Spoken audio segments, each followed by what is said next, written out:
right here. Of course, we got some storms trying to roll through, so it's making the connection a little off. But it should be good to go here in just a second. So anyways, welcome back, y'all. We got a great guest this week, Mr. Lindesy Thomas Jr. with the National Deer Association, and talk about a lot of great topics. So y'all are definitely in for a treat. If y'all don't mind, help me spread the word. Next Sunday at Sharpshooters Outdoor Range, we're going to be having all you guys in the public bring bucks for us to score up there, and we're going to be hopefully scoring a bunch of deer for y'all. We're having a Buckmaster certification class that day before on Saturday, and then so Sunday we were asking people to bring some bucks so we could help practice, and there's going to be some people there to help us, and it'll be a fun time. So y'all bring some bucks. Let's see here. I'm not sure what's. I don't see nobody on yet. I hope everything's going right and I got good signal.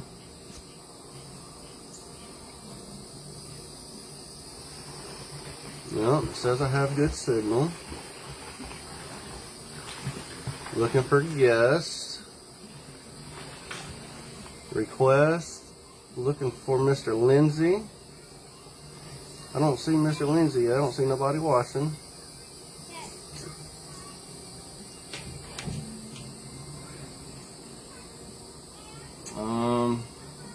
Y'all just bear with me here.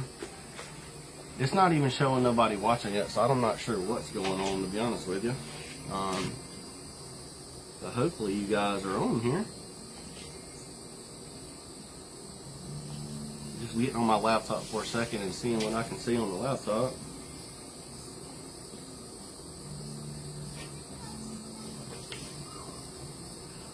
Let's see here.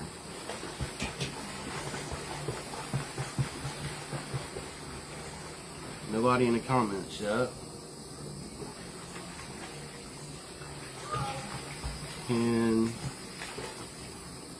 you see and hear?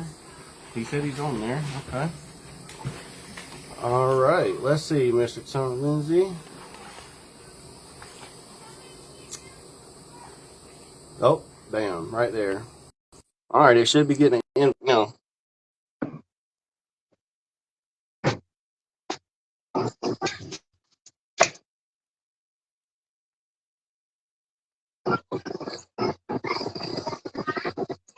Hopefully it works. Fingers crossed. I sent you an invite, Mr. Lindesy. You should be getting in and hit accept now, if you can hear me.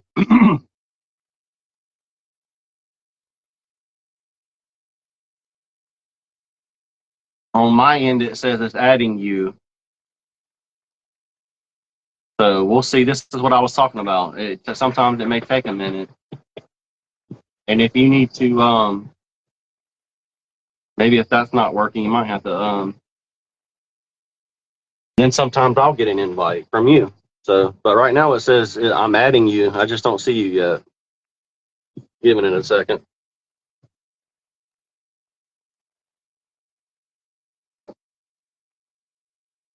All right, no answer from live video guests. All right, let's try it again then. Invite. All right, trying it one more time, Mr. Lindesy. Let's see if it works this time. There we go. Hey, how are you, sir? I'm good. All right, are we connected? Let's see here. Make sure my volume and everything is up. See what I was talking about? How the picture looks?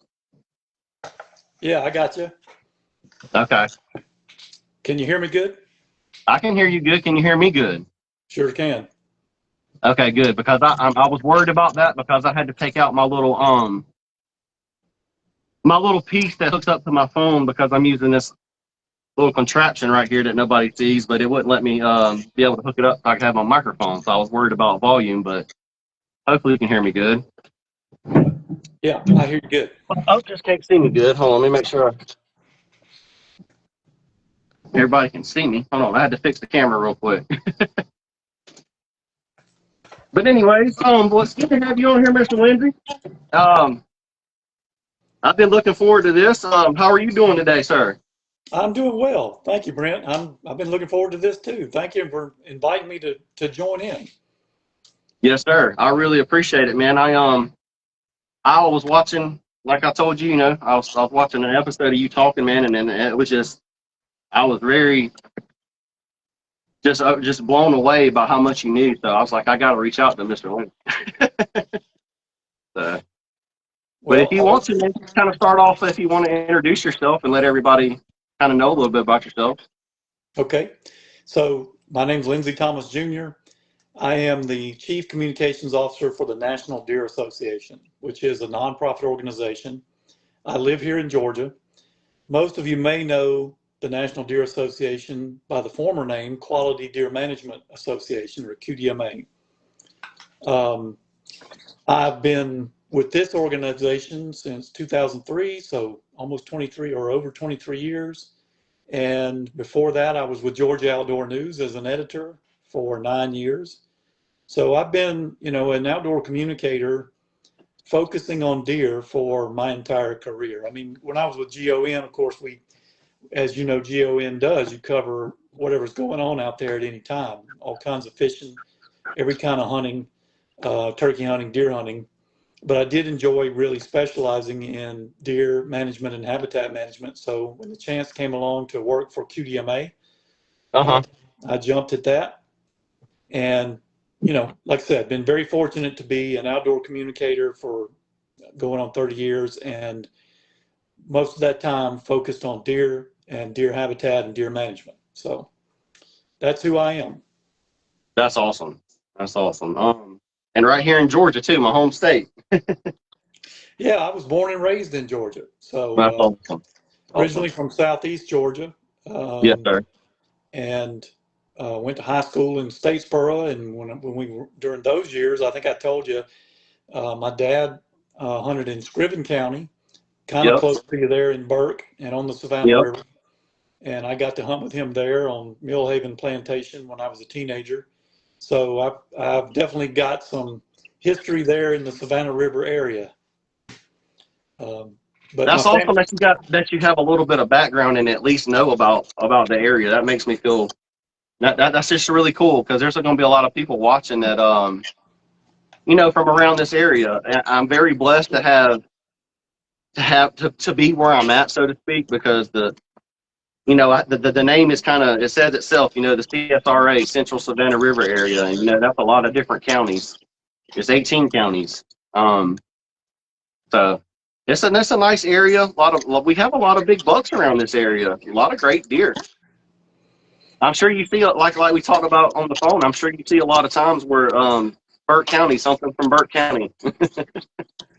oh yeah, there's a lot of good counties in that area. Like I said, from Scriven on up, to Burke and Yep. Richmond, Hancock. There's Hancock's a good one.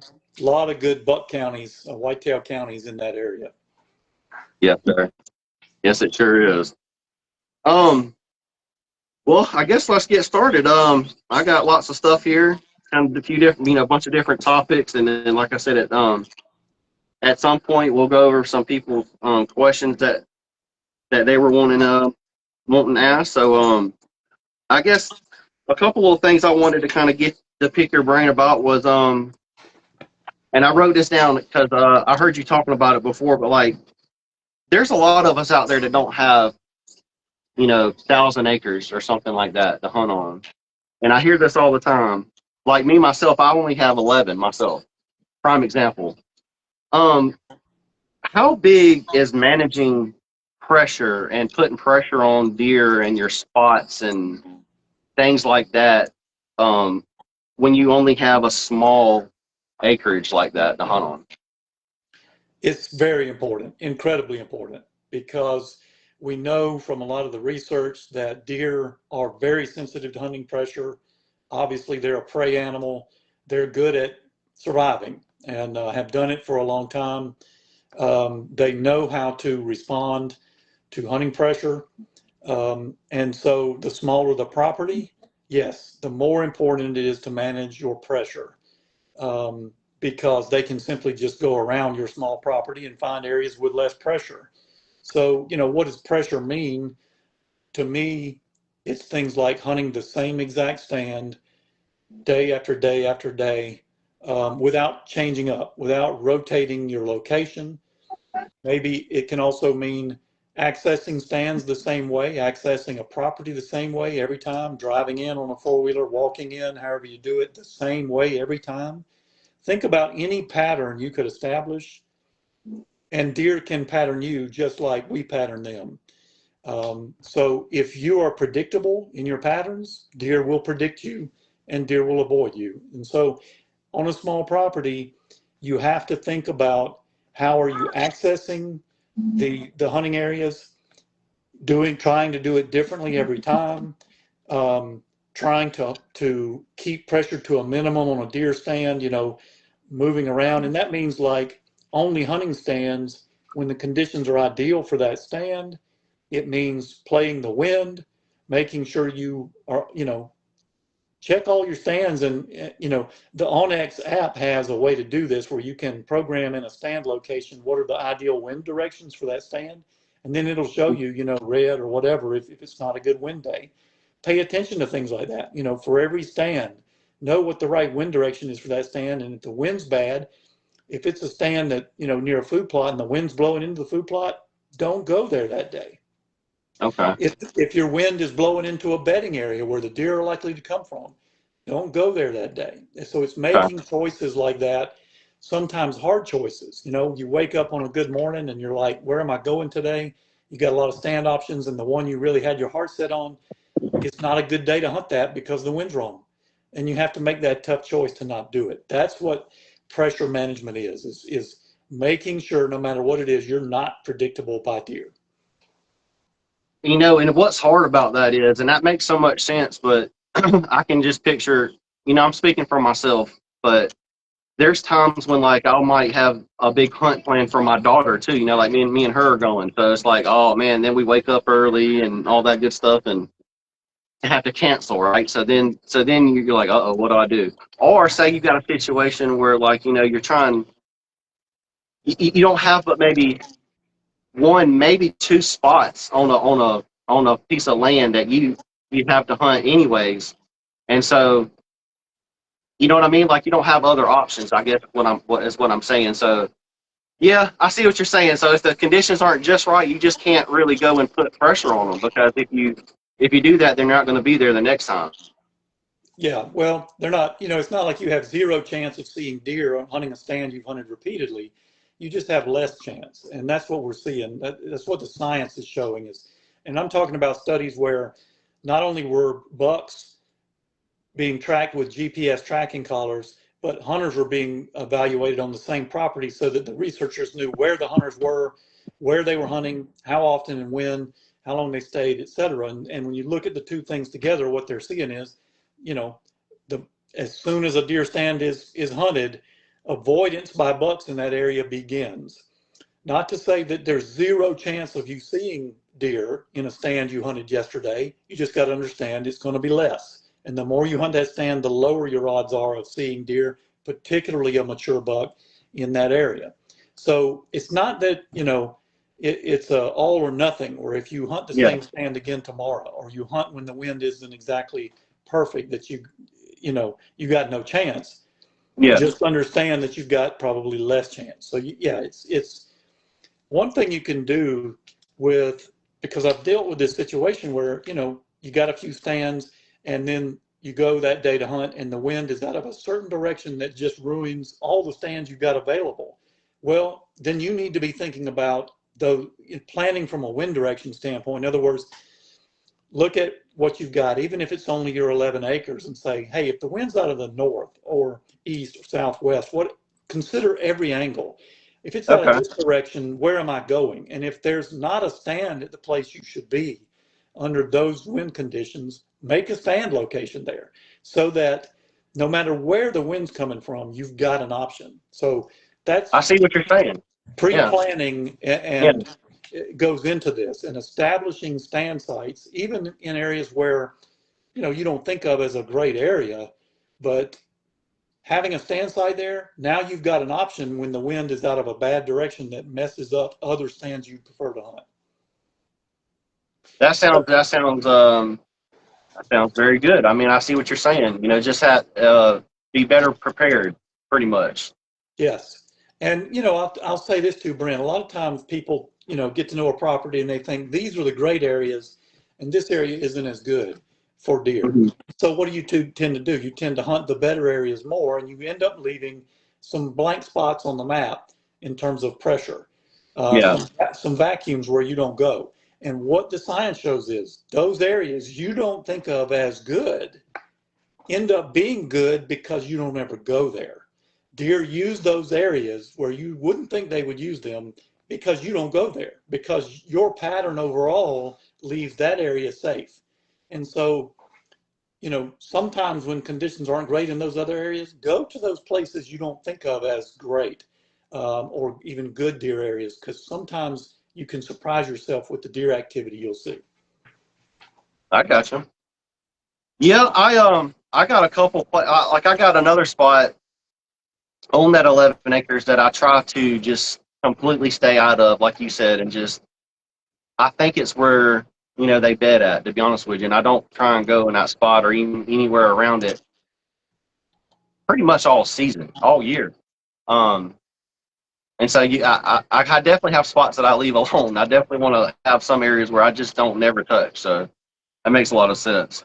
Um, so how big of a deal is like habitat? Does it play a huge role in how big bucks can eventually grow? Like how big they will get in their life? Like is it all habitat, or is it food, or is it a mix of both, or So, genetics? Could you kind so of shed some light on that for everybody? Yeah, it's pretty simple. There are three things that make quality bucks: age, nutrition, and genetics. They get bigger as they get older. They get bigger if they've got good nutrition, and that means 365 days a year. And they get bigger if they've got good genetics. The main thing to remember about those three, Brent, is we can't manage genetics in wild deer. Just can't do it. You cannot change wild deer genetics with trigger decisions. I know everybody, it's easy to fall into the trap of thinking, well, it just makes sense, but for so many reasons, and this has been shown with good scientific research, we can't change wild deer genetics. The good news is we can make incredible change with age and nutrition by giving bucks another year or two. If it's a yearling, he's going to be a lot bigger as a 2-year-old and bigger again as a 3. So if you Mhm. give them some age, and then most importantly, get the nutrition to them. And, it can't just be a fall food plot. That certainly is a good thing, but if that's all the nutrition they got, or just relying on acorn crops in the fall, that's not enough. Deer need forage, good quality browse and forage every day of the year, 365 days a year. Even, dormant winter browse in the winter helps them avoid burning up their fat stores in the winter.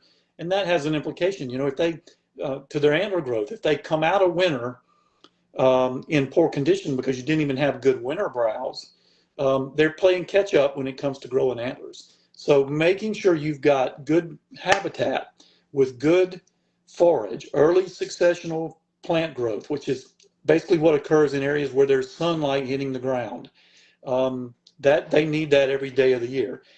And and two, you have to remember that it is a lifetime thing. Not only a lifetime of nutrition building up, but even the nutritional quality of the life that their mother led leads into them being able to express the full genetic potential that they have. And so you come into a place where habitat quality is low and you improve that.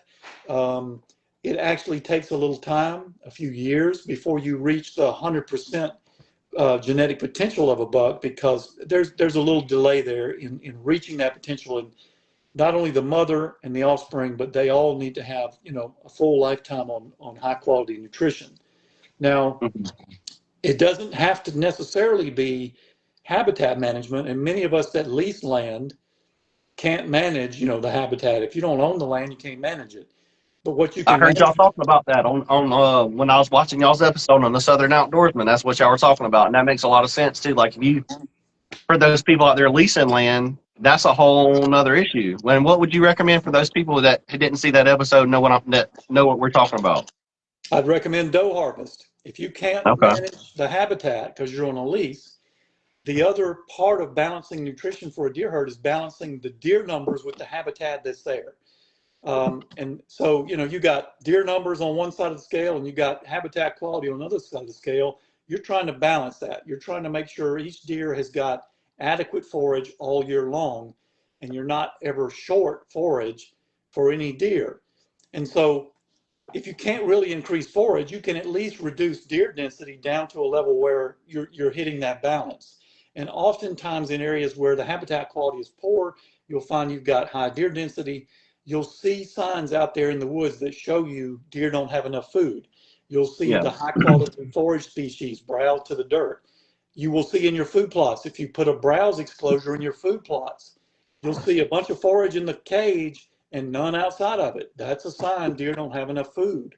And so, you know, taking the adequate number of does where you hunt in a place like that can increase food for the deer that are left.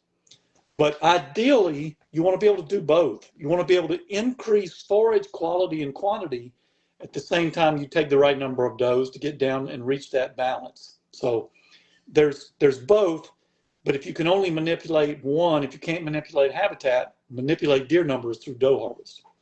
Okay. I wanted to ask you too while I got you on here. You told me a roundabout where you live at and all that. I'm not going to obviously say that on here, but I was just going to say you're familiar with Hurricane Helene when it came through, correct? I don't know how close you were to it affecting you where you were at. But here in Augusta, I mean, it was pretty bad in our whole area. And I was just going to say that year after, not the year that it happened, but the year after that year, I remember talking to people, and we were just talking about how big the bucks were that were taken, and it was just like unbelievable. Which was last year.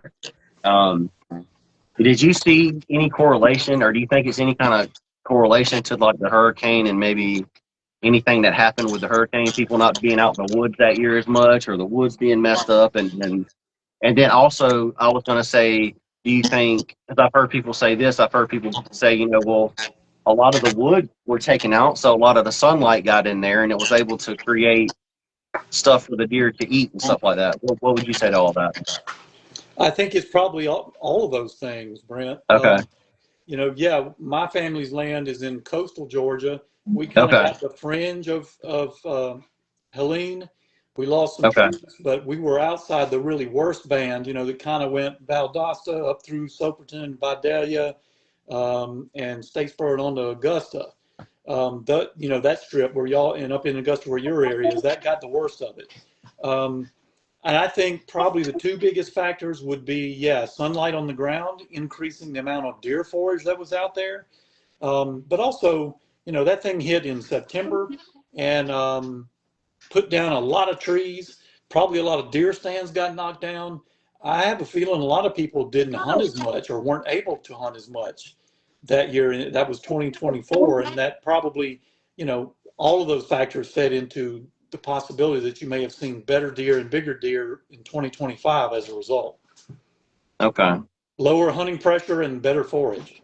Well, that's what I was getting at. Was like, all the people and guys I talked to around the area. That's what they were kind of thinking too. Was it was a combination of those two things. Yeah. Yeah. I wanted to touch on something that I thought was so interesting that y'all talked about, going back to the coastal stuff. I heard you say something along the lines of like you were talking about habitat and coastal deer, and I want to say you said something about a study at Mississippi State. I got it wrote down right here, and it says after years of better food and habitat, they averaged the same size as the deer there that they mixed them with, or something. Do you remember talking about that? I just wanted you to touch on that. I thought that was so interesting. Yeah, and it's relevant to Georgia as well. because, most of us that hunt in Georgia know that on the coast, you've got Yeah. smaller deer than you do in the Piedmont and, in southwest Georgia over with all the ag along the Flint River corridor. Generally, people know, those are bigger deer, bigger bodied deer, bigger antlered deer in those counties than then down near the coast. Well, Mississippi Hmm. has those same physiographic regions. They've got a lower coastal plain along the Gulf, and they've got what they call the Delta region along the Mississippi River up in North Mississippi. That's their most fertile soils. And Mississippi State did a study where they took a bunch of lower coastal plain deer, captured them wild, and a bunch of Delta deer and took them to their research facility and kept them in captive pens and put them on 20% protein, both populations. They kept them separate, the lower coastal plain deer and the Delta deer, put them both on 20% protein. And eventually the lower coastal plain deer achieved the same body and antler size as the Delta deer, except that it took 2 generations of deer to get all the way there. In other words, the first generation of fawns born to the lower coastal plain deer in captivity at the research facility and raised on 20% protein got, they were a little bigger than the average lower coastal plain deer. But the second generation of fawns raised on that 20% protein got all the way there, and as adults were as big body wise and antler wise as the Delta deer. And so what that showed was it's not a genetic difference, it's nutrition. And so if you took deer from, a coastal plain county like where I hunt and put them on that 20% nutrition, you would see body and antler sizes eventually equal to the best counties in the state of Georgia. So again, it's habitat and nutrition. It's not genetics. Now, Okay. one of the things to know about that, people often think that lower quality soils, like sandy soils like we have in the coastal plain and even up, some of the Savannah River counties, you've got pretty Yeah. sandy soils, that poorer soils produce poorer quality forage. And actually, that's not true.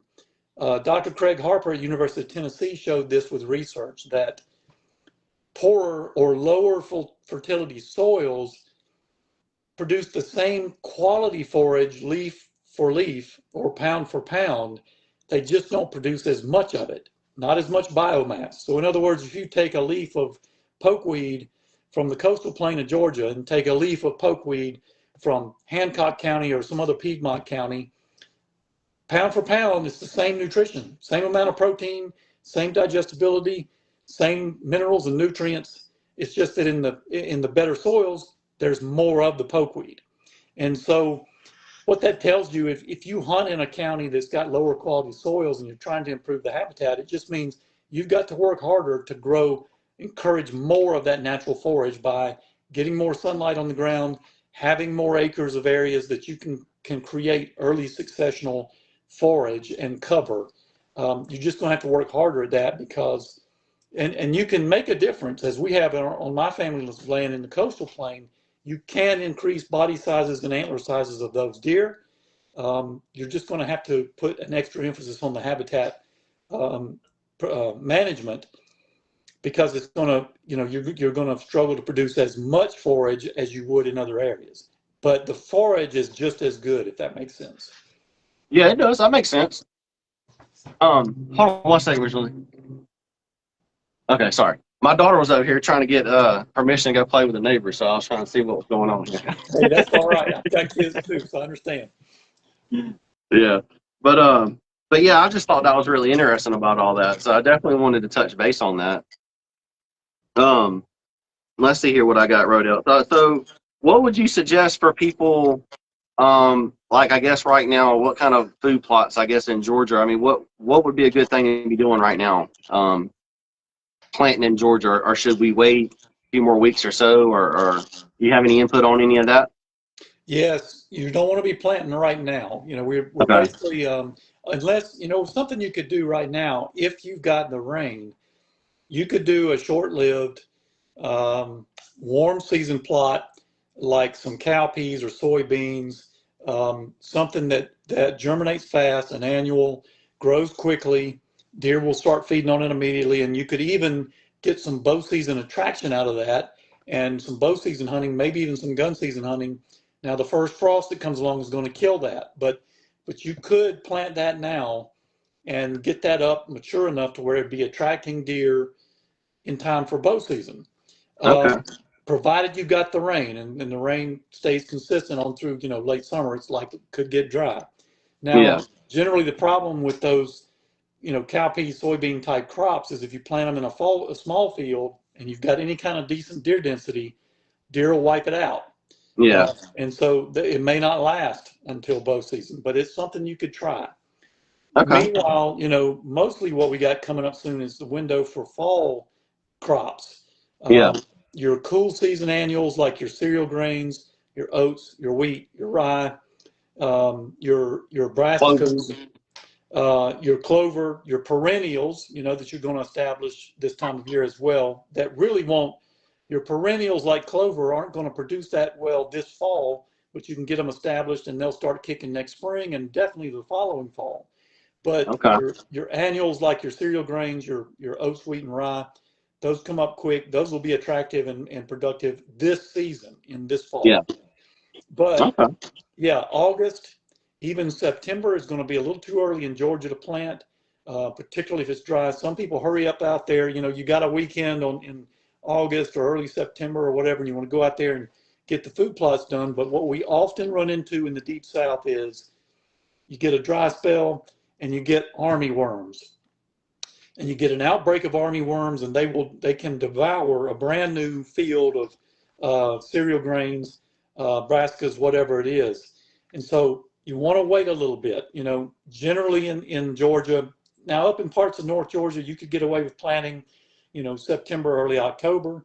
The further south you go, you can wait a little later, into October, mid-October, late October even, to plant those cool season food plots. But you want to be careful not to do it too early. I say in Georgia, August is way too early. North Georgia, September may work. And for most of us, you're going to be waiting in the middle and southern parts of the state, wait till late September, October to make sure you avoid problems with army worms. I got you. I didn't even know about those worms. That's interesting. What do? They eat the seed or something? They actually browse the green plant. Oh, the So, plants, once they come up, you're saying, yeah, okay, I yeah. got you. So they will literally eat your food plot before the deer gets it. Oh, okay. I didn't know that. Interesting. Okay. Yeah, I had wrote down on here too, like talking about going back to the deer, how they pattern us too. Um, I heard you talking about hunting middle of the day more. Would you talk to everybody kind of about that? Because I found that interesting because I have heard that all my life, and I can remember times where I've hunted and tried the whole hunting all day or just go out in the middle of the day.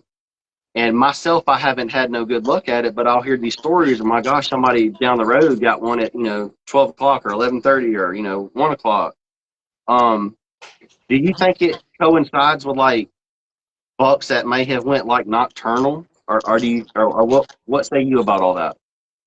So in general, all of the science, a lot of studies looking at deer movement with GPS collars on deer, thousands of deer that have been tracked, lots of data, many studies, many states, many areas under many conditions, all consistently show deer move most around dawn and dusk. They're just crepuscular animals. That means they're twilight animals. They're not really Yes, sir. nocturnal and they're not really diurnal, meaning they move, in broad daylight. They prefer twilight, when the sun is on the horizon. That's when they're most active. Now, that doesn't mean they don't move at night. They do. It doesn't mean they don't move in the middle of the day. They do. It's just that those periods are always lower than around dawn and dusk. Middle of the day is actually the lowest. It's lower in terms of deer activity than night. So it is the lowest. Nighttime is the second lowest, but the peaks are always around dawn and dusk, and that goes for bucks. It goes for does. It goes in all moon phases. It goes in all weather, in all seasons, in all regions, and that's been very consistent. Now, pressure comes into this. A lot of people think, and they'll say, this buck went nocturnal. Um, the evidence, the scientific evidence is just not there that you get a deer that goes literally becomes nocturnal and only moves at night. What's probably happened is a couple of things here. Number one, you're basing that on observations of a stand or an area that's been overpressured. Deer, like I said, bucks especially, mature bucks especially, will definitely pattern you. And yes, they may only show up a certain area in the dark because they know you've been hunting. That's especially true of food plots. You can get a food plot that where deer, the activity there is mostly at night because you've been hunting it. Same with bait sites. There's been studies by the University of Georgia that have shown, particularly for mature bucks, that they rarely come into a hunted bait site in the daylight. That's not their behavior. They're not becoming nocturnal. That's reacting to your pressure. They're still moving and feeding at dawn and dusk in other areas. So a lot of those observations are based on pressure. Other people say, well, I put my trail camera out and I'm only seeing nighttime pictures. Well, I would ask, where's the trail camera? If it's on a scrape, we know that most scrape activity happens at night. That's not because deer are moving most at night. It's because they generally only check scrapes at night. Same thing if you put a camera in a location that's over bait or a food plot or a food source or a trail or whatever, that is a long way from any good cover.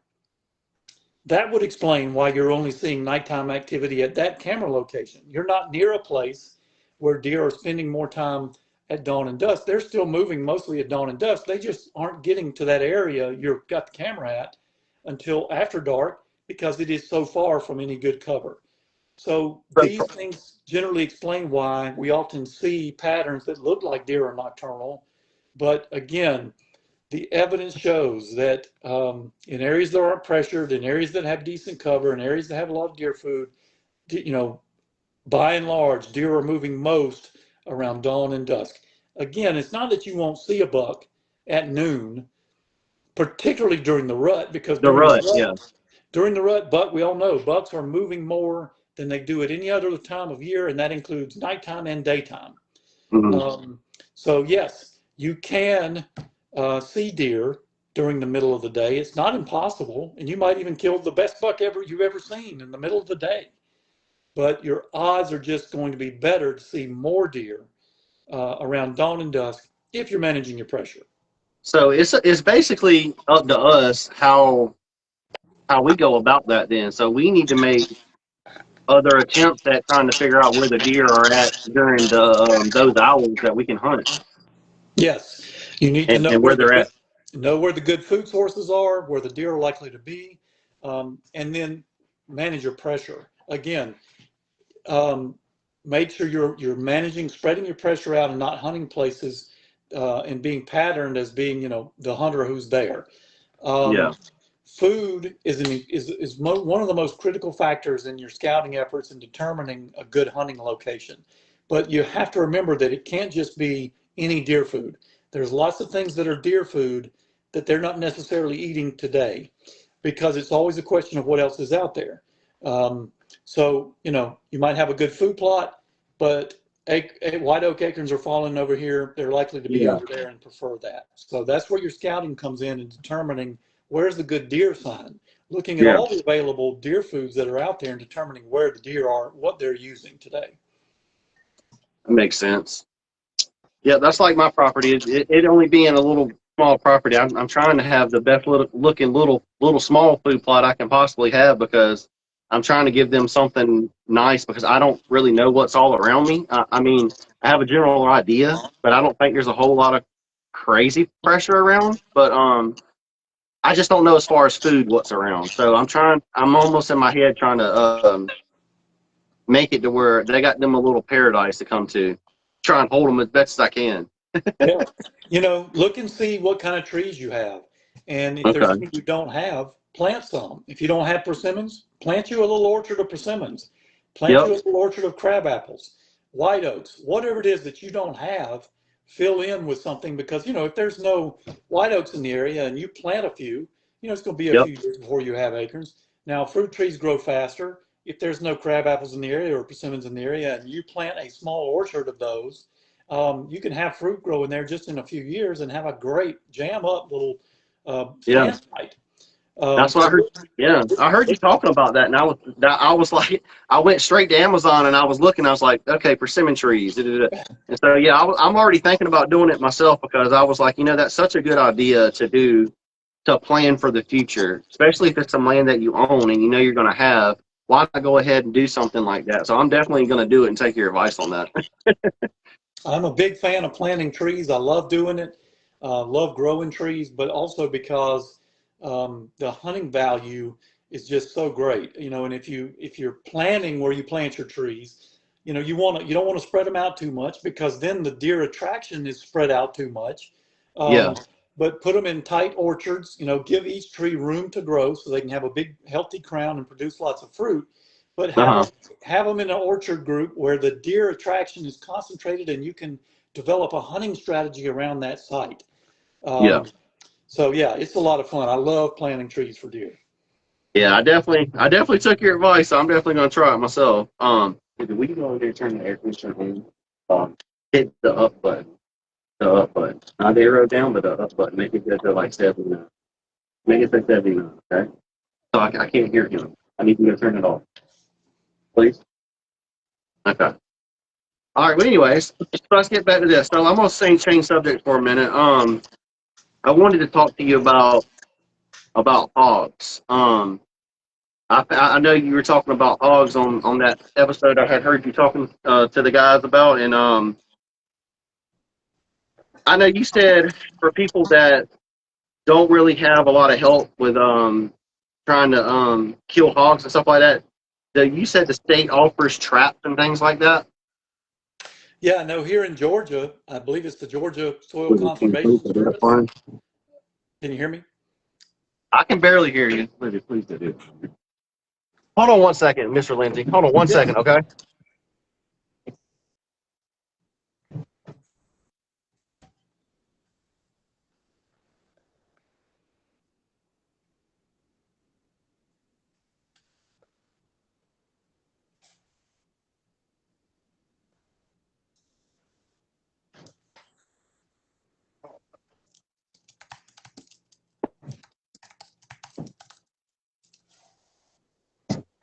All right, sorry about that. I'm back. Yeah, no problem. No, sorry, my air conditioner was cutting on and I couldn't hear you. So anyway. So yeah, I was saying, I know here in Georgia, the Georgia Association of Conservation Districts has a program where they will, I believe, rent or loan traps. I think Georgia DNR Wildlife Resources Division is now renting out or loaning out hog traps. They've got a program. Um, talk to either your local DNR wildlife biologist or your your county agent, which is your UGA Extension county agent, or your USDA NRCS office in your county, Natural Resources Conservation Service. Any one of those people should be able to help you find the resources that you need and point you to these programs that can help you either attend a training course in how to trap hogs or borrow, rent, loan, whatever, a hog trap and get some assistance, technical assistance in all of this. So yeah, check with your local experts on that. Okay. Yeah, I heard you talking about that. So I definitely wanted everybody to know about that didn't, because I didn't know that they would like give you or like loan you some stuff to go and do that. That's really cool. Um, I got a little note wrote down here, and I don't know where I saw this at, but I wanted to ask you this question. I should have asked you this a minute ago before I literally went off a deer because it's going back to deer again. I'm so sorry for going all over the place, but That's all it right. how rare is it to see triplets or even four fawns on a doe or for a doe, like anywhere really in North America? Yeah, so that depends on health, as you might imagine. That Yeah. a healthy doe in a population that's balanced with the habitat, where all the deer have adequate nutrition, you're going to have more twins and triplets. The average number of adult does that will bear triplets is going to be higher, and you see triplet fawns more commonly in areas like of the Midwest, where you do have better soils, more nutrition, that kind of thing.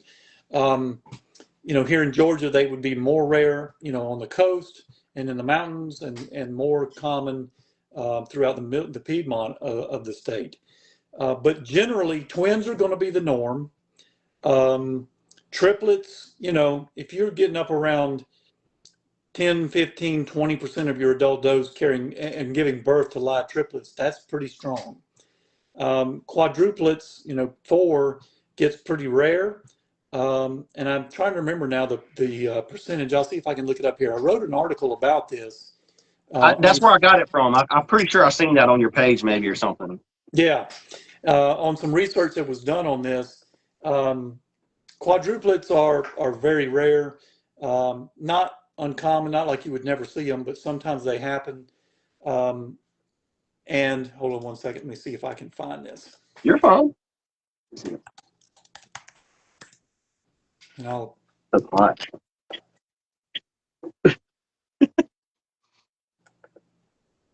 I know that in doing this work, I found that there had never been a documented case of quintuplets that survived. In other words, they were all born alive, 5 fawns. Now, they found those fetuses, in other words, 5 fetuses in does that were studied, but no case where it was, a doe gave birth to 5 fawns and they all were born alive and survived for any period of time. All right, so here it is. In the study I was looking at, it was about 5%, and this was 5% of does had triplets, 0.3% had quadruplets, that's 1 in about 324 does, and 0.026%, or 1 in 4,000 does had quintuplets. Now that's fetuses, that's not live births, but that's how uncommon it is. But yeah, you definitely want to be in a situation where you see more twins than even triplets, because that is a great indication of a healthy population that's got good nutrition. That's what I was kind of getting at, was because I had always heard that, like, if you're seeing 2 and 3 fawns with a doe, that's showing that you got a good healthy herd. Yes, I have heard that too. Okay. I seen you had wrote an article recently about EHD in Ohio, yeah, or something. Was that today? I think I might even seen it today or something. that just came out today. Just came out today. I have some people that might be watching. If they ain't watching it live, they'll watch it later, that are in my area, and they have land in Ohio. And I want to even say that it's in southeast Ohio, if I'm not mistaken. But they may be interested in hearing what you got to say about all that, if you wanted to touch on some of that.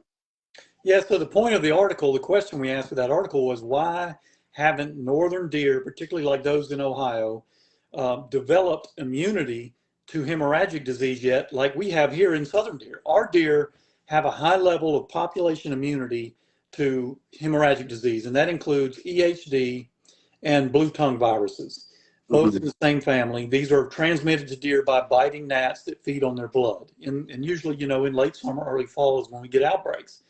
We rarely see fatalities in southern deer because they've been exposed to it for so long. But in the north, like in southeast Ohio last year, they literally, in 4 counties, they had thousands of deer killed in just a month or two in southeast Ohio by an outbreak of EHD. And so the question was, hey, are they ever going to develop immunity? Actually, they are developing immunity, and that's what my article showed. Was since that outbreak last fall, Ohio DNR has sent samples off to here at SCWDS at the University of Georgia, in fact, which is the Southeast Cooperative Wildlife Disease Study, and found that, they're looking at 30, 40, 50% of the deer that survived last year now have antibodies to the virus. And so if the virus hits again this summer, those deer are going to be likely to survive, and there are going to be far less deer mortality in those areas. The problem is, what the experts are saying is, in the north, it is still so spotty and so random in its locations that it's not hitting the same deer population generally 2 years in a row. For this to really work, it would need to hit those exact same counties again this year, and that's just not what we're seeing. It's hitting, maybe a couple of counties over next year. or a different part of the state, a different river valley, whatever. It's just not hitting across the whole landscape uniformly enough so that all the deer are being exposed to the virus each year and developing that immunity. Now, Yeah. the good news is that they found, this surprised me, even in those 4 southeast Ohio counties that got hit hardest last year, they still got something like a minimum of 30 to 40 deer per square mile in most of those counties. And in some spots of those counties, 50 and 60 deer per square mile in those areas. So there's still very strong deer density in those counties, even now. Of course, fawns are coming in now, and that's going to help that. These estimates on the density occurred back in winter when Ohio DNR ran some thermal drone camera surveys across those 4 counties and ran some estimates and found, hey, there's actually still a fair number of deer. They were not wiped out by any means. And even in some parts of those counties, the deer density is still on the high side. 50 to 60 deer per square mile is a lot of deer. Do you think you just made this is the whole question? It just kind of I didn't even have this wrote down, but this came to me. I think this is a good question for right now. Do you think technology, thermal drones, and all that stuff you were just talking about has helped out tremendously with like what you just said for like that very thing? Seeing if there how many deers out there now that survived this, or scientific research. Yes, absolutely. Drones are one of the great advancements for scientists in studying deer, just like the GPS tracking collar when it came along. It suddenly opened up whole new worlds of knowledge to us in how deer move, where they move, when they move. Drones are doing the same thing. They're making certain tasks easier. I wrote a story a month or 2 back about a study that was done in in Minnesota by Minnesota DNR using drones to locate fawns. And it was actually a fawn survival study, but they were able to capture a lot of fawns because they would send the drone up in the early morning hours, thermal drones, locate fawns with the thermal drone. Then the graduate students would go in at dawn and using the coordinates from the drone, capture the fawn, put the collar on it, and then be able to study that fawn survival. They were able to capture a whole lot more fawns than they ever could before with other methods using the thermal drone. So yeah, from surveying deer density to locating individual deer like fawns, um, uh, even tracking hog density and even controlling feral hogs. There's a lot of uses for drones that scientists are taking advantage of now. I follow a page on YouTube called Whitetail Research. Do you follow that guy? I don't. You I'm should, not man. familiar. You need to look him up, Mr. Lindsay. He that's what he does. He studies deer and bucks, especially like big mature bucks, and he'll follow them around with drones, and that's all he does for research. And it's very cool how much he's been able to learn by following deer with a drone for 24 hours straight, like for 2 months straight. Seeing everything he does and every trail he takes and everything he does. It's really cool. You should watch it, and everybody watching should look at his page sometime. He does some really cool stuff. Yeah, and I want to differentiate one thing there, though. That is cool and great knowledge, but basically what's happening there is scouting. Yes. He's tracking individual deer and looking at what they're doing, and that's different than scientific research. Scientific research has different methods for gathering enough data about an entire deer population.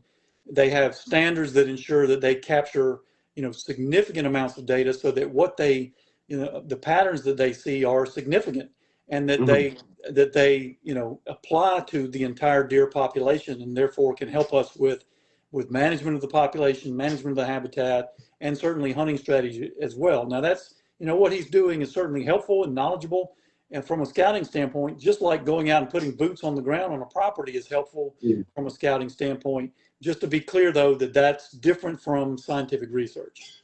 I got you. That makes sense. I'm sorry about that. Yeah, I just was I didn't mean to make them the same, but yeah, I was I, No, I no, don't. he does. You didn't, but other people have made that confusion that's Yeah, violence. So he doesn't. And just to clear this up, also, so people aren't thinking anything nefarious. He doesn't go and use any of this to go and hunt them or even shoot them. He does. He literally has never done that. This is all for just studying them, right? yeah. To put this out there to make us better knowledgeable about them. So There's no doubt that if you own one of these drones, it is a fantastic scouting tool. Like this person is using it. As long as you use it ethically, you're not yes, disturbing the deer with it. yes, You're not, like you mentioned, not using it because certainly this is a tool that can be misused. yes, And it's definitely something that of concern of ours as an organization that the potential yes, for misuse. Not because I've seen some videos out there on social media, and you've seen them too, where yes. people are flying too close and they're Yep, spoofing the deer and chasing the deer, that's and crazy. that's not right. No, As well as like you said, the potential to use a drone to enhance or to implement a harvest, to yes, facilitate harvest, and yes. that's crossing a line from um, and Ethical. leaving the area of ethical fair chase hunting. Exactly. And and I stressed that a lot on a lot of my podcasts over the past was we all have to technology's only always advancing, and we have to be mature, and we have to figure out how to use it to not use it for the best reasons. You know what I'm trying to say? Yep, Not absolutely. use it for nothing nefarious. Because there's going to be bad apples out there that use it for nefarious things, and so we Yeah. just got to be better human beings and not do that. I mean, drones raise a lot of concerns beyond hunting, in all of society. They've got me Yeah. concerned. So, Oh yeah, absolutely, I agree. um when we're going into the woods in the mornings, I had wrote this down to ask you. I've always been curious about this question, so I wanted to ask your opinion on this. I asked one of my last podcast guests the same question. How do you go about entering the woods in the mornings? Do you pay much attention to whether it's an hour before daylight? Do you go in right at daylight? Do you go in after daylight? Does all that matter? Because I always heard people say, "Well, man, that deer's seeing that flashlight through the woods, and they're going to see that light. They're going to know you're going in there." Um, what's your take on all that? yeah, that's a tough one because, yeah, it's kind of like you certainly run the chance of spooking deer whether you go in before or after.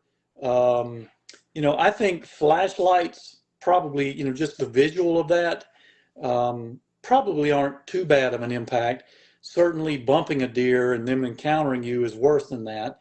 Um, I generally go in early because I do like to get in, get set up, settle down, particularly if I sweat going in. I want to try to cool off Yeah, before daylight gets there. I want to be totally set up. And I use a small red filtered light. Um, Deer, their vision is such that they don't see red very well, which is why they don't really see an orange vest as an orange vest. Um, they see better in the blue end of the spectrum, and they have very poor vision in the red orange area. And that turns, for them is more brown gray. So a red filtered flashlight is going to be less intrusive to deer and a smaller beam, of course. I'll use that to go in. One of the things, though, that I do believe in is thinking carefully about your route that you're using wherever you're going, whatever stand you're going to, and trying to choose a route where you're less likely to encounter deer. And even, if possible, preparing a route so that you've got a trail. Maybe you even take a leaf blower in there before the season and you clean it off. You trim back any briars or whatever, so you've got an open trail with no sticks that are going to crack, no leaves that are going to crunch. You can move quietly. Maybe even there's some screening. You maybe hinge cut some trees to screen that trail so that you're moving behind cover. There's things you can do to kind of mask your entrance route and make sure that you're quiet going in. Sometimes it's just still unavoidable. Even during the rut, we've probably all walked into a stand during the rut. You're crunching the leaves and you hear leaves crunching, and here comes a deer to investigate that sound. What is it? It's probably a buck during the rut that hears that movement and is coming to investigate. So everything you can do to try to give yourself a quiet entry route is helpful. But I generally like to go in early. We know that deer movement is starting to climb as dawn approaches. So yes, they're moving in the dark, and they're also moving at sunrise and immediately after. I just like to be in place and ready to hunt as soon as first light hits. So I go in early. I understand. I just was curious. I know when growing up, my papa would always tell me, like, especially when you ain't had rain in a while and you've got the real crunchy leaves trying to get to your spot, some places you just can't help it where you're trying to get to, that you're going to be crunching leaves going in. And he said, when that happens, try and sound like a deer, try and step like a deer and walk like a deer. If you can picture that, like, even if you're walking more on your toes or your heels, and it's walking very, very slowly. Those are just some little tips and things that I used all my life. I don't know if you've ever done that as well. Yeah, and that makes sense. My dad taught me walking in the woods with him, how to move when he moved, stop when he stopped, not to try to step on loud sticks. But you know what? I think that the truth is, even if you bump deer going in or spook deer blow at you, it's not the end of the day. It's not all over. Go on to your stand, get in the woods, and most of the time, you go on and you have a successful hunt and you see deer anyway.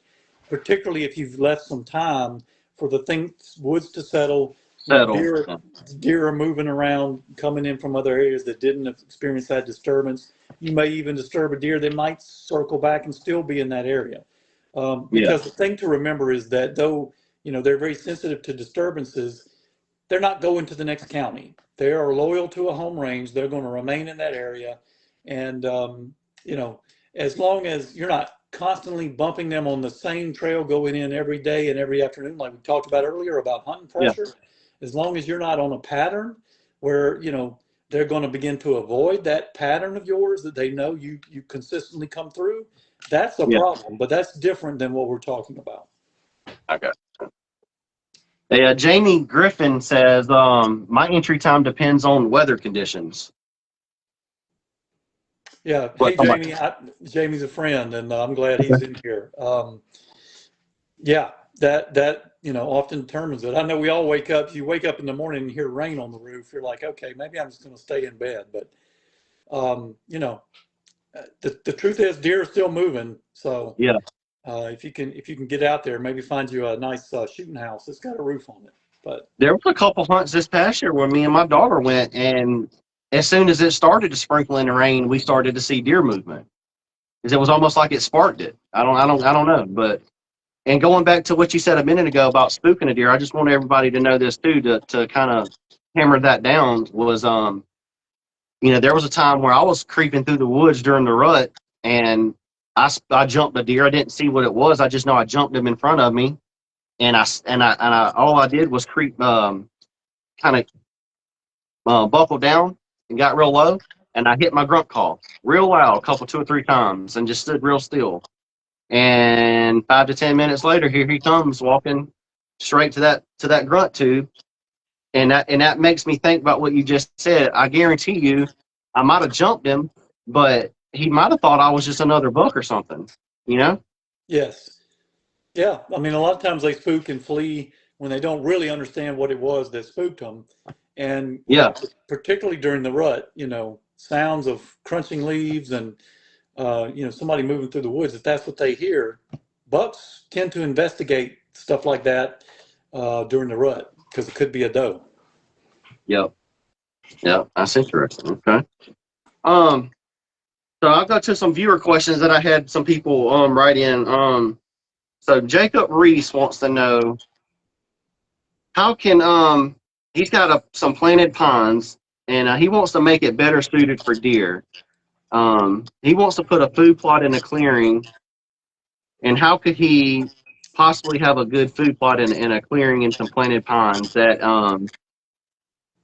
and what's that? What else did he say? He said, and also he wants to know, what would you suggest as far as food plot seed mix?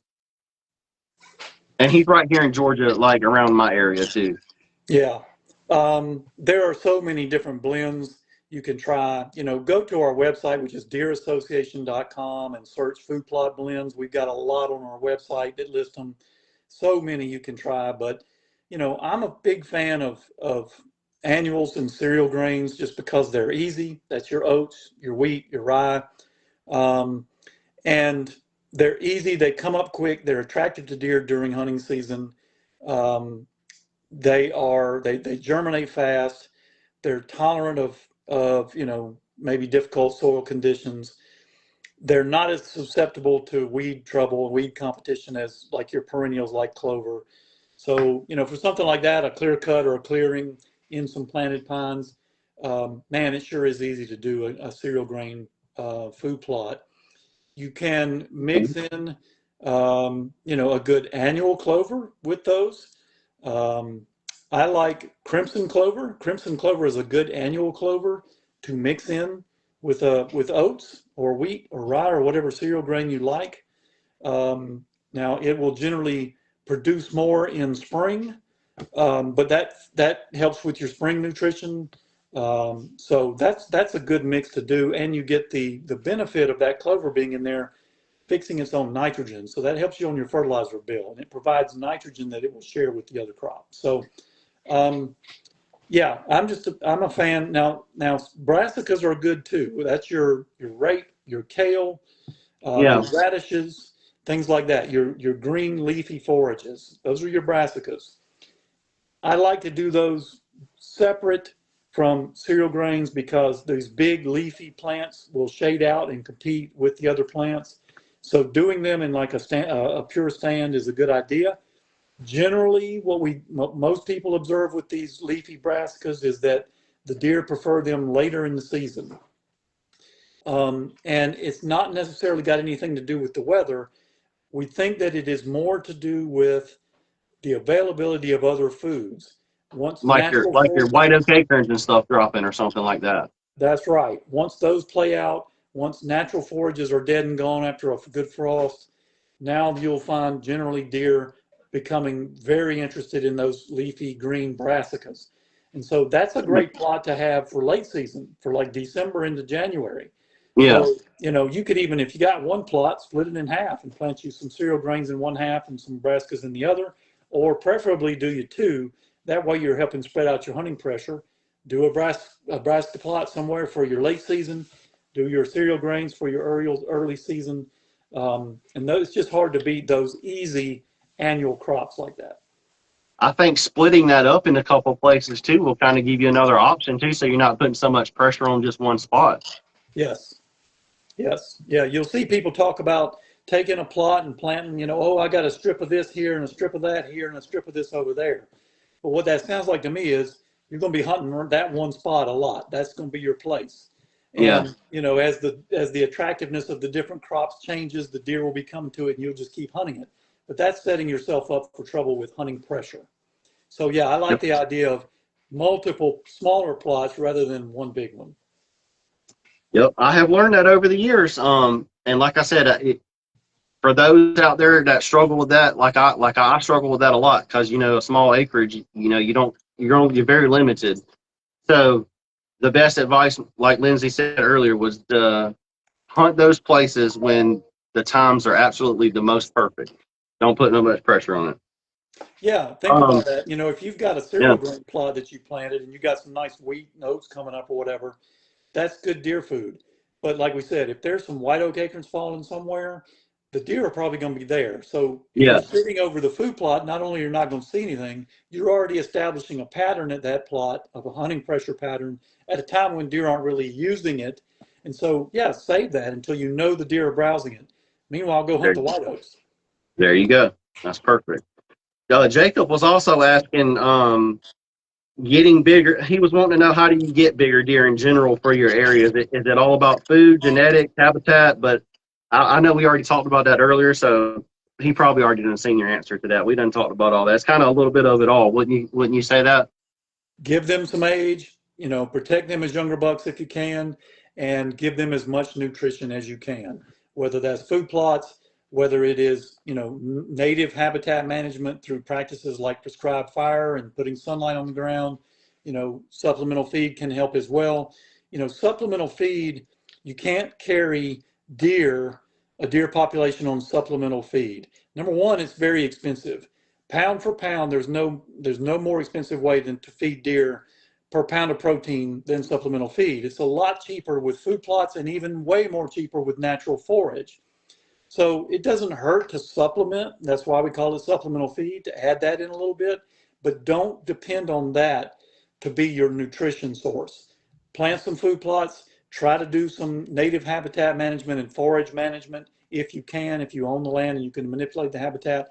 The absolute cheapest way to provide protein for deer is native forages, putting sunlight on the ground and using fire to maintain that forage in early successional stages. That's the pound for pound. There's no better way to feed deer. But yeah, you got a lot of options. Okay, that makes sense.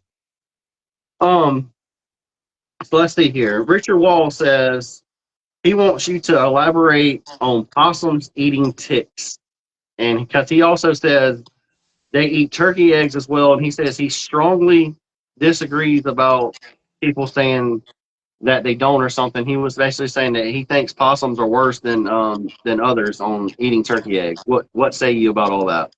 On the tick thing, yeah, that is nonsense. Possums do not eat ticks. That is a myth that came Okay. about. There was one person who did a scientific, it was a study, but it was not a well done study. It was later debunked, where they basically had possums in cages, and they, when they brought the possums in, they observed that they had ticks on them, but then later they said the ticks were no longer there, and they just assumed it was because the possums ate them. Actually, what they were failing to recognize was the life cycle of the tick after feeding on the possum falls off, fell out of the cage, and were being lost and weren't being counted.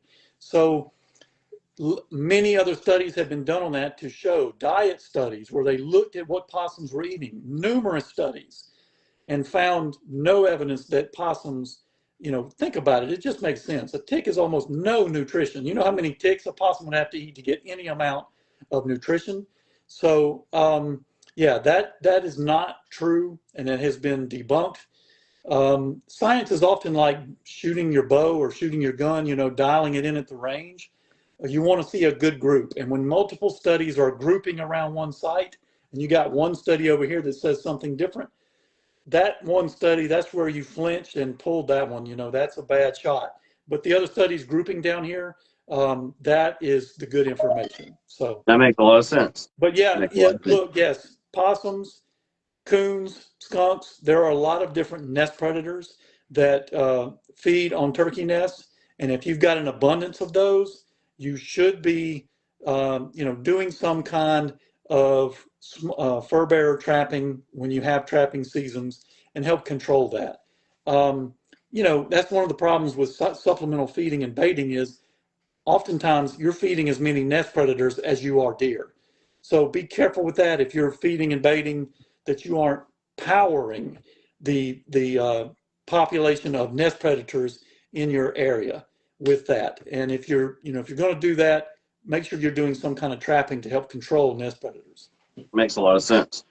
What is your favorite supplement feed? It just kind of came to me. I was just curious to ask you that. What's your favorite to use? Mine that I've came up with is MTX here recently, and that's been a very good brand. What say you? Brent, I don't use enough of it. I don't use Okay. it to know. Okay. We don't supplementally feed at my family's land because we primarily focus on, like I said, putting sunlight Food on the plots. ground through timber thinning, habitat management practices, and using fire to keep that forage in early successional stages.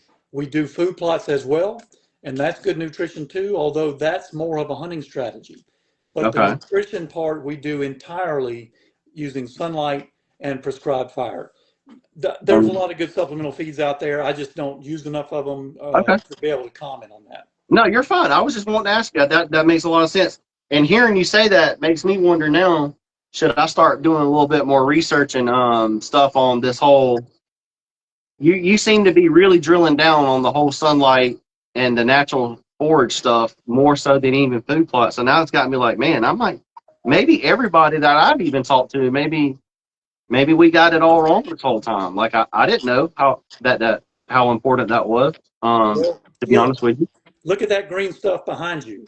That's Yeah. early successional cover. I don't know what those species are that's back there in your yard. It might even be a garden or something, but it's No, it's green. just some wood behind me. It's just where with overgrown stuff. To be honest with you, that just grew up from after the hurricane.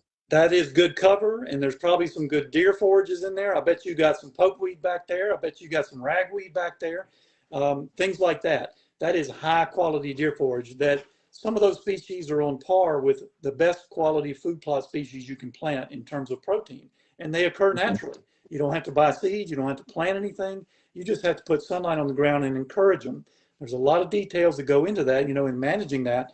When you walk into woods, whether it's hardwoods or older pine trees or whatever, and the ground is clean and you can walk with no trouble, there's no briars scratching you, and it looks like a park, that is not great deer habitat. Deer live in a zone from about your neck to the ground, and they need their food and their cover in that zone. And if there's nothing growing in that zone, if it doesn't look like that green stuff behind you in this picture, Yeah. you need to do something about that. That is not quality deer forage or deer habitat. Because Yeah. again, like I said, even in the winter when things aren't green necessarily, they are browsing the dormant twigs and buds of those plants and using that winter browse to get through winter. So 365 days a year, they need that forage. This is why a lot of people that supplemental feed and bait only do it during deer season. But they're forgetting that deer need that nutrition in winter. They especially need it in spring and summer when antlers are growing, does are nursing fawns. So the nice thing about doing what we do, where we're putting sunlight on the ground and using fire to manage these natural forages, is that stuff's out there 365 days a year. Sorry, everybody watching. We got to do better about only doing it during deer season. We got 9 other months that we got to look out after our deer herds. Look, there's nothing wrong with doing that during deer season and using that as an attraction if it's legal, and it is legal here in Georgia to bait. Yeah. Um, just don't think of that as, if you're only feeding or baiting during deer season, don't convince yourself you're providing quality nutrition for the deer population all year long. You need to be looking at all Exactly. the other seasons. And again, Yep. supplemental feeding is a good way to do it. It's just the most expensive. And you ought to Yeah. be doing other practices as well that are cheaper and easier to produce uh, quantity of protein. Gotcha. Gotcha. All right, we're going to hit up that question you had messaged me about earlier. Matthew Carson says he wants to burn a field in Appleton, Georgia. He asked, what does he need? Does he need a burn permit? And he also asked, how could he find like a professional? Because he said this is going to be his first time doing it, and he don't want to, I think he said it's at like 1,000 acres, and he's not wanting to burn down any neighboring properties or something by accident. Right. So anytime we burn, yes, we want to be safe. We want the fire to be contained within our fire breaks and not escape. We want to burn what we want to burn and not burn everything else. And you don't want to harm any mature trees that are in your burn unit, whether that's mature pines and other valuable timber or mature hardwoods that you want to save, you know, and, smoke management is critical here too. You don't want to put smoke on a highway and cause an accident. You don't want to put smoke in a downtown and smoke out an elementary school. So understanding where your smoke's going, understanding where your fire's going, there's a lot of information that goes into this decision.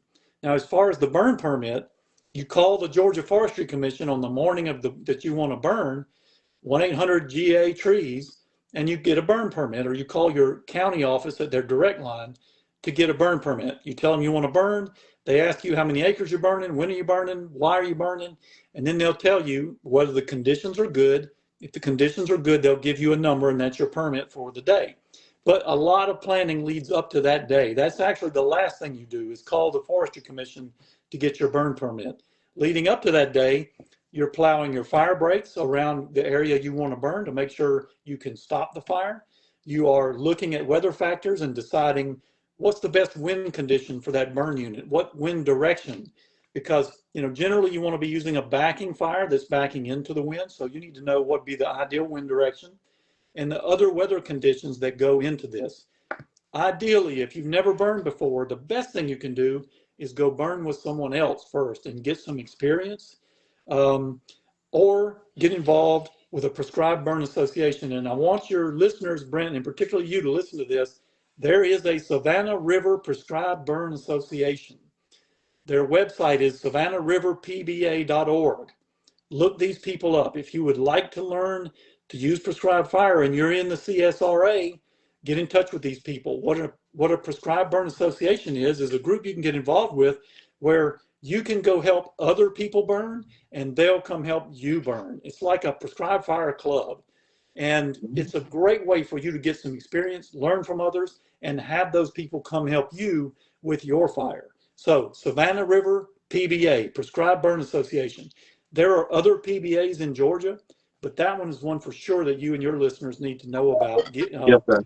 There is on their website, again, savannahriverpba.org, and the email is savannahriverpba@gmail.com. Email these folks and tell them, hey, I'd like to learn to use fire. The person that asked that question, Matthew, I think it was. Yes. Matthew, make sure you email savannahriverpba@gmail.com. Tell them you're new to prescribed fire and you want to do a fire. And you want to get involved, sign up for the newsletter for the Savannah River PBA. So yeah, there's a lot that goes into it. The best thing you can do is go burn with someone else and see how it's done. I kind of imagine with something like that too, that you got to kind of plan for plan Bs and plan Cs, like contingency stuff. Like I can imagine, like you get a wind shift or something, or a storm coming up all of a sudden, and then the wind shifts and goes that opposite direction. I feel like that, you got to be prepared for things like that. Yes. When you do it right, Brent, a good prescribed fire is actually kind of boring. You're standing around leaning on your shovel, watching the fire burn slowly into the wind, and that's what you want. You don't want an exciting, thrilling fire. You just don't, because then you're worried. Sometimes on social media, I see people sharing videos and go and check out my prescribed fire, and it's a head fire, which is a fire burning with the wind. And that gets extremely intense and very exciting, and it makes a very thrilling video for social media. But you don't want that if you're managing wildlife. You don't want to use head fires. You want backing fires. Head fires move too fast. They get too hot. They get too high. They damage mature trees that potentially, and they're very likely to jump a fire break when they get there. You want a nice backing fire, maybe what's called a flanking fire sometimes, which is a line of fire spread directly into the wind. But that's, something for advanced learning. You really want, for wildlife management purposes and forestry purposes, you want a good, slow-moving backing fire that's easy to manage, easy to control, and there's no panic, no sweat, no fear that, it's going to stop when it gets to your fire break, and you can call it a day and go home. Is there a certain season that's best for doing those? Like, say here in Georgia, spring, summer, fall, winter? So, or does it matter? There's a couple of things with this. First off, winter, what we refer to as the dormant season, when plants are dormant, trees are dormant. Winter is the easiest time to get the best burning conditions because our weather patterns are more consistent. You've got lower humidity usually, and it's just easier to get good days to burn on.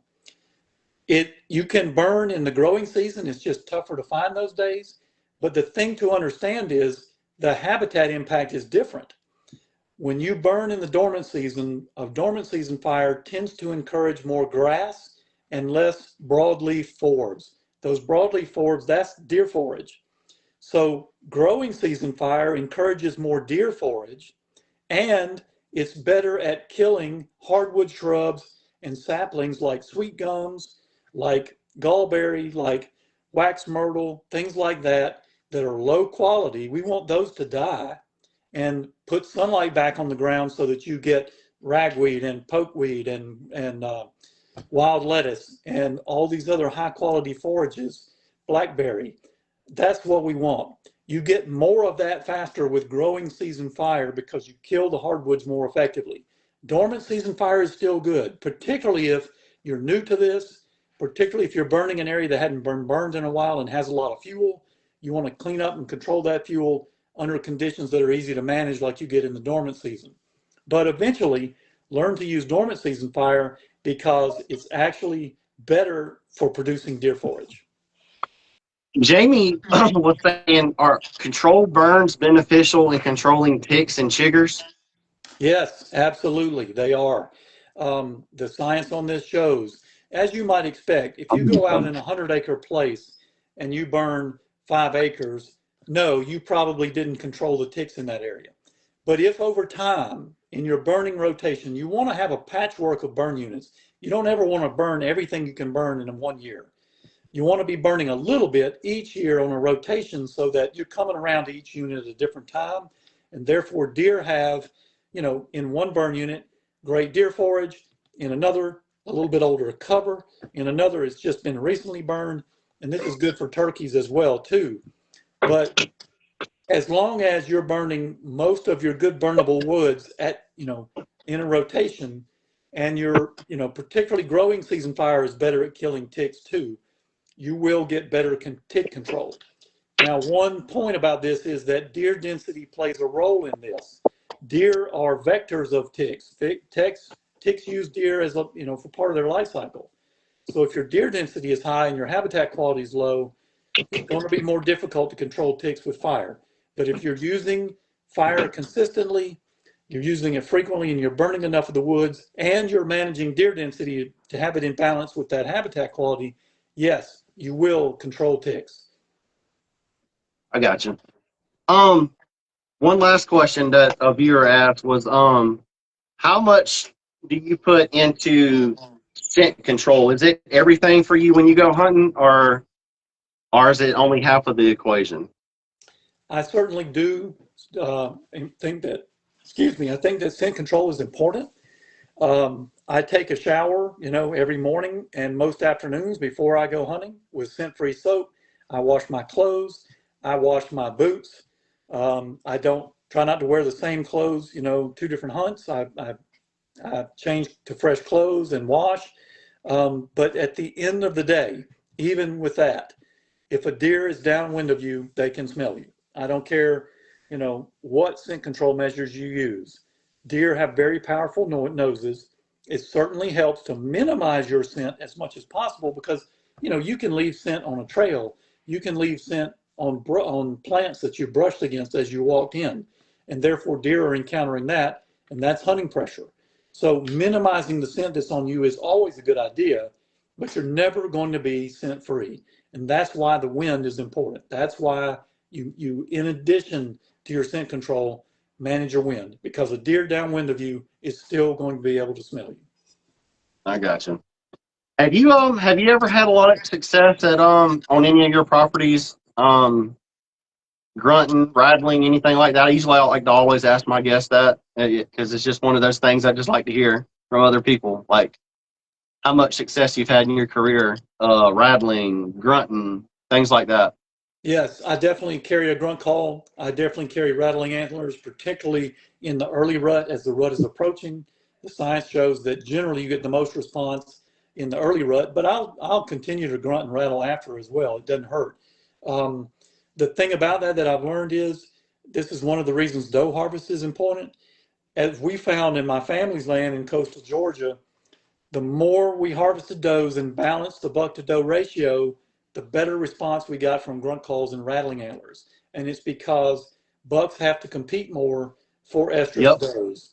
If Yep. there's 2, 3, 4 does out there for every buck, a buck can move, spend time with an estrus doe, leave her, another one won't be far away. He can go hang out with her. They don't have to move as much. But if you can get it down to 2 does per buck or less where you're hunting, and you're building buck age structure by protecting young bucks. So you've got more bucks and more older bucks out there.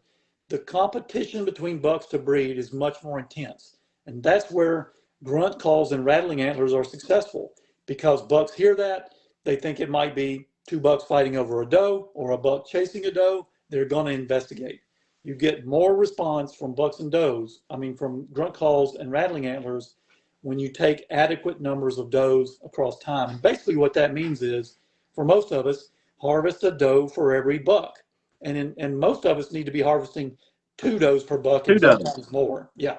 Yeah. So across time, make it a goal to take 2 does for every buck. And yeah, you'll have more luck with rattling antlers and grunt calls. You'll see more scrapes and rubs in the woods. You'll see more chasing and fighting. You'll hear more vocalizations. That just makes, hunting more fun. That's what I had heard as well. I just wanted to get your input on it too. Let everybody know. They might not believe me when I say it. I get you, Mr. Lindesy Thomas, on here, the man, the goat. They know it's going to be right. Hey, listen, I remember I'm just a journalist and I'm a deer hunter like you. I've just been privileged over my career to learn from the true experts, from the scientists and the researchers doing this work and the biologists. Been very privileged to get to know a lot of them and, learn from the best over my career and then go and apply it where I hunt and where I manage habitat and see that it works. So That's probably the most fulfilling thing that you just said was probably like in your career, like you just said, and actually getting to apply it and see it working in real time. yes, it's the fun, and it's why I enjoy sharing this information with people like your listeners and other hunters that I know, my audiences as well, the audiences of the National Deer Association, Exactly. to help them, make the best of their habitat and their hunting where they are. Exactly. And it just goes back to what I just said earlier. I'm sure there's so many people that's going to see this and they're going to, they may just only put corn out. And that might be their only thing they do all year long.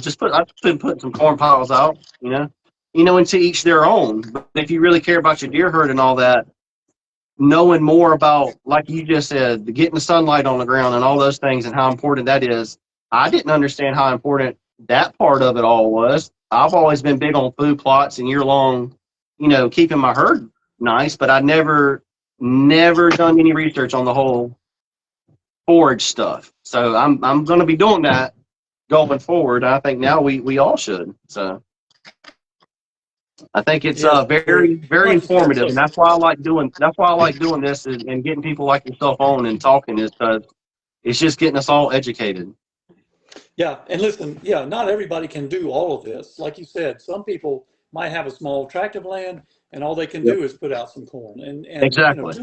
do what you can do. To If you each can their add a own. little bit, if you can add a little bit, every little bit helps. That's exactly right.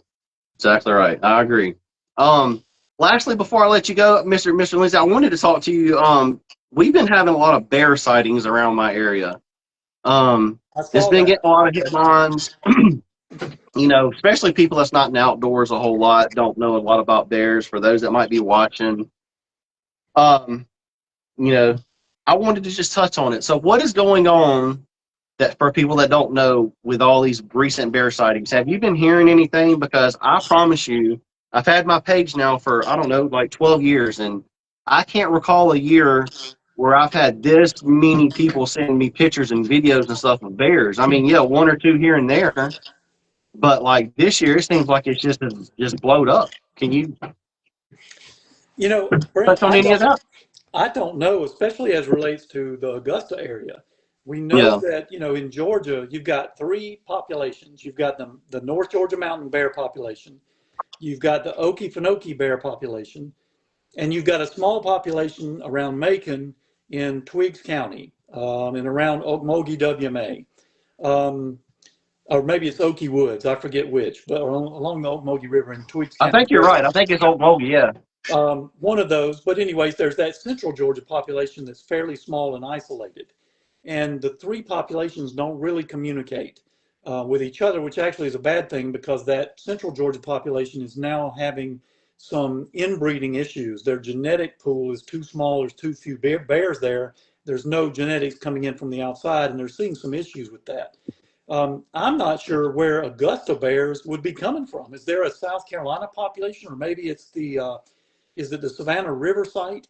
Do you know the Savannah River site I'm talking about? That's the Department of yeah, Energy. Um, yeah. Because they don't, there's no hunting that goes on out there except, ones that they put on dog drives and stuff like that sometimes to help with their population and things like that. But I mean, other than that, there's no hunting and stuff that goes on. yeah, I'm not sure where those Augusta bears are coming from, but it must be somewhere in South Carolina. I don't think they're coming from the Okefenokee or from the North Georgia mountains. But bear populations wherever they are, they're growing. Florida recently tried to reinstitute some bear hunting to get a small number of hunting tags available and begin to manage the population because it's growing. And of course, at the same time, Florida is developing across a major scale, and the amount of bear habitat is shrinking. So they're running into more human conflicts. But what happens often in the spring and summer, you get young male bears leaving, their home range and spreading out, trying to find a new territory, and they often end up in towns and in dumpsters and in places people don't want them. So I think bear numbers are just up overall, just Okay. like nest predator and fur bear numbers are also up overall in most areas because the trapping market is pretty much gone. The market for fur is very weak. And same thing. I think you're seeing interest in bear hunting is at a low ebb, and so populations of all these animals are growing right now. And I think that's just what we're seeing with bears as well. Yeah, that's what everybody that I've talked to about it. That's what we had all heard was like it's just the bears from probably like North Georgia coming down, the juvenile bears, and but yeah, and I've heard that too, but. Man, I'm seeing pictures and stuff from some people, and I'm not gonna put no names or nothing out there, but some people send me pictures of some bears and stuff that are full-grown bears. They'll send me pictures of families. So I know they're not juveniles. I mean, these are bear families that are in this area that have been taking up camp for a while. So I don't know. I'm thinking that it's just kind of just like you said. Maybe they're just expanding. I don't know. I don't know make of it. Yeah, it's interesting. It is very interesting for sure. But I think that's going to about wrap it up, Mr. Lindsay. Oh, my daughter wants to show you. What do you got? What is that? A locust? She wants to show you a locust. Yeah. Let me see it. That's cool. But yeah. Tell Mr. Lindsay, hey. No. Don't be shy. Tell everybody, hey. She's being shy now. But I guess we'll wrap it up, Mr. Lindsay. I really appreciate you coming on, man, and giving your insights on all this stuff. Well, thank you so much, Brent. I really appreciate you having me on. It's been a good conversation. I really enjoyed it. I learned a lot of good stuff today, man. And if I can get you back on sometime, would you care if I can message you sometime? I'd love to have you back on again in the future. Be glad to do it. Love to. Awesome. Because to me, like I said, that's my goal is for my area to be educated. I want everybody in the outdoors in my area to know what's going on in my area, to be educated on deer and deer hunting, hogs, the whole 9 yards. So anytime I can get people like yourself on to help with that, it's always a blessing. So I really appreciate it. You're welcome. Thanks for having me. Yes, sir. Well, you enjoy your weekend coming up, and take care, man. You do the same. All right. Bye-bye, Mr. Lindsay. Bye-bye. I said you were in the pool. All right, everybody. Well, that's going to do it for this week. I appreciate everybody watching. And next week, I'm going to have the Army Corps of Engineers come on. And we're going to talk about a lot of things with the lake, the river, some projects. I know it's a lot of hot topics with the Army Corps of Engineers that I know of the last few years. So y'all get y'all's questions ready for that. I'll make a couple posts to remind y'all to ask those guys next week. And to just reiterate for those that are watching now, the 26th of July, which is, I think, next Sunday. Yeah. Bring your bucks. If you got a buck that you want scored, bring it to Sharpshooters Outdoor Gun Range in Augusta. If you're watching this and you're within a drive to Augusta, we'll be storing bucks there on the 26th, Buckmasters. I'll be taking that class and getting certified that day, and several other people will too. And so we're going to be wanting some bucks to score. So y'all bring those bucks to us, and we would very much appreciate that. Thank y'all again for watching, and we'll see y'all next time. Thank you. And don't forget to like and subscribe to my page. Oh, my daughter wants you to like and subscribe to her page too, huh? Bye, y'all.